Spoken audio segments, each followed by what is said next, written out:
SIR મુદ્દે અમદાવાદ જિલ્લા collector Sujit કુમારે પત્રકાર પરિષદ યોજીને માહિતી આપી હતી। અમદાવાદ જિલ્લામાં 21 વિધાનસભા વિસ્તારમાં કામગીરી કરવામાં આવી હતી, જેમાં કુલ 77% મતદારોના ફોર્મ ભરાઈને આવ્યા અને નોંધણી થઈ છે। આગામી સમયમાં અનમેપ લોકો પુરાવા આપીને મતદાર યાદીમાં નામ ઉમેરી શકશે અને ફાઇનલ મતદાર યાદી 17 ફેબ્રુઆરીએ બહાર પડશે।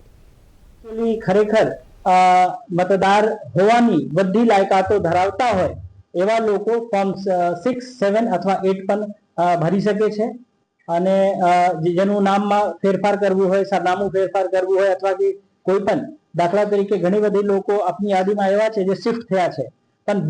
બીજી જગ્યાઓ પણ લોકો શિફ્ટ થઈને અમદાવાદ પણ આવ્યા હશે, એવા લોકોના પણ નામ જે નોંધાવવા માંગતા હોય તો